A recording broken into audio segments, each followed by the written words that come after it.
أيها الذين آمنوا اتقوا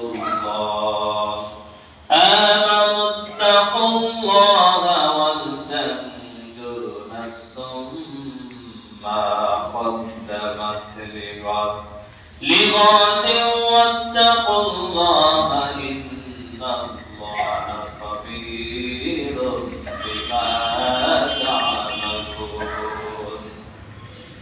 আল্লাহ তাআলা সূরা হাসরের 18 নম্বর আয়াতের মধ্যে বলেন ইয়া আইয়ুহাল্লাযিনা আমানুত্তাকুল্লাহ তোমরা আল্লাহকে ভয় করো আমানুত্তাকুল্লাহ তোমরা আল্লাহকে ভয় করো কিন্তু আমরা আল্লাহকে কতটুকু আমরা ভয় করি আমরা ঈমান এনেছি এতটুকুর মধ্যে সীমাবদ্ধ আমরা আল্লাহকে ভয় করার মতো ভয় করি না যদি আল্লাহকে প্রকৃত পক্ষে যদি আমরা ভয় করতাম তাহলে আমাদের দ্বারা কোরআন সুন্নাহ বিরোধী কোনো কাজ কোরআন সুন্নাহ বিরোধী কোনো কথা আমার এবং আপনার থেকে কখনোই হতো না আল্লাহ পাক বলেন ইয়া আইয়ুহাল্লাযিনা আমানুত্তাকুল্লাহা ওয়াল তানজুর নাফসুম মা কদ্দামাত লিগাদ ওয়াত্তাকুল্লাহ ইন্নাল্লাহা খাবীরুম বিমা তা'মালুন যে তোমরা আমি আল্লাহ পাককে ভয় করো এবং তোমরা কে কি কোন আমল করছো সে আমল সম্পর্কে তোমরা অবগত হও সে আমল সম্পর্কে তোমরা অবগত হও বারবার ভাবো গবেষণা করো এবং চিন্তা ফিকির করো এবং আল্লাহকে আল্লাহকে ভয় করো ভয় করার মতো ভয় করো ইন্নাল্লাহা খাবীরুম বিমা তা'মালুন নিশ্চয় তুমি যে আমল করো সকল আমল সম্পর্কে বিমা তা'মালুন আমি আল্লাহ পাক সব খবর রাখি এবং জানি বলেন সুবহানাল্লাহ আল্লাহু আকবার তিনি সব খবর জানেন তাহলে আমাদের মনে কি চিন্তা ফিকির কি ধারণা আমরা কেমন ভয় করে না করি সকল ক্ষমতা আল্লাহ পাক তিনি রাখেন তিনি আলিমুল গায়ব বিরাজিস সুদূর তিনি অন্তরের খবরও জানেন এজন্য আমাদের প্রত্যেকটা কথা হওয়া দরকার আমলিয়াতের প্রত্যেকটা কথা হওয়া দরকার আমলিয়াতের প্রত্যেকটা কদম কদম বাড়ানো এক পা থেকে আরেক পা যখন ফেলবো এক কদম থেকে আরেক কদম যখন ফেলবো এটা হওয়া দরকার সুন্নাহ অনুযায়ী কারণ আল্লাহ পাক বলছেন যে তুমি সে সম্পর্কে ভাবো যে আমল করছো এই আমল সম্পর্কে ভাবো এখন আমরা যে আমল করি এই আমল সম্পর্কে আমরা কয়জন ভাবি বলেন কয়জন ভাবি আমরা নামাজ পড়ি কোন রকম মসজিদে এসে নামাজ পড়ে চলে যাই যতটুকু নামাজ পড়ি এই নামাজ তো মনে হয় আমরা যে নামাজ পড়ি আমাদেরই পছন্দ হয় না তো আল্লাহ কিভাবে হবে কেউ নামাজে দাঁড়ায় সূরা ফাতিহা আজকে যদি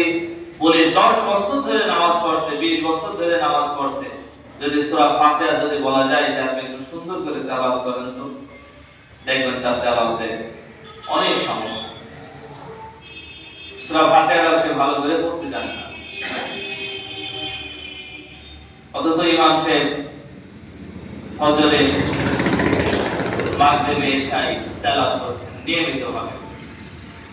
যদি একটু খেয়াল করে তো অনেক সুন্দরভাবে তেলাওয়াত দেখবেন তাও হচ্ছে না কারণ সে সম্পর্কে সে গবেষণা করে না চিন্তা ফিকির করে না পড়ার দরকার পড়ছে আল্লাহকে আমি ভয় করছি পড়ার দরকার পড়ছে যদি আল্লাহর ভয় থাকতো তাহলে আমি কি করতাম ইমাম সাহেব বা অথবা মুয়াজ্জিন সাহেবকে বলতাম যে ইমাম সাহেব হুজুর মুয়াজ্জিন সাহেব হুজুর আমার তেলাওয়াতটা তো ঠিক না তো সুন্দর করে পড়তে পারি না সহিভাবে তো আপনার কাছে আমি একটু বসতে চাচ্ছি আপনি আমাদেরকে একটু শিখিয়ে দিন এই কথাটা আমাদের মুখ থেকে বের হতো কি হতো না বলেন বের হতো কিন্তু আমরা আসলে ভাবি না চিন্তা ফিকির করি না এইজন্য আমরা যে আমলটা করব এই আমল প্রত্যেকটা আমলগুলো চিন্তা ফিকির করে করতে হবে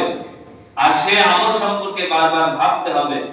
যে আমলের ভিতরে ইখলাস আছে কিনা আল্লাহর সন্তুষ্টির জন্য আমি করছি কিনা কোন মানুষ দেখানোর জন্য আমি করব না আমি যখন ঘুমাবো কথার কথা আমি যখন ঘুমাবো আমি যখন বিছানায় যাব ডান সাইডে কাত হয়ে যখন আমি পড়ব যে আল্লাহুম্মা বিসমিকা আমাতু ওয়া আহইয়া, ঘুমের দোয়া পড়ে যখন আমি ঘুমাবো, আমি সারা রাত যদি ঘুমাই কিন্তু আমি ঘুমালাম কিন্তু আমার আমল নামায় অটোমেটিকলি সওয়াব আল্লাহ তাআলা লিখে দেবেন। আমি সুন্নাহকে ফলো করলাম, আল্লাহর হাবিবের জীবনকে ফলো করলাম, আমি ঘুমের দোয়া পড়ে শোলাম, আবার যখন আমি উঠলাম আলহামদুলিল্লাহিল্লাযী বা'আদা মা আমাতানা ওয়া ইলাইহিন নুশুর,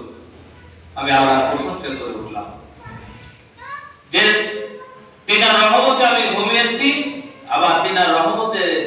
আবার আমার ভিতরে আল্লাহ পাক রূহটা প্রদান করে আবার আমাকে জাগ্রত করেছে। বলেন আল্লাহু আকবার।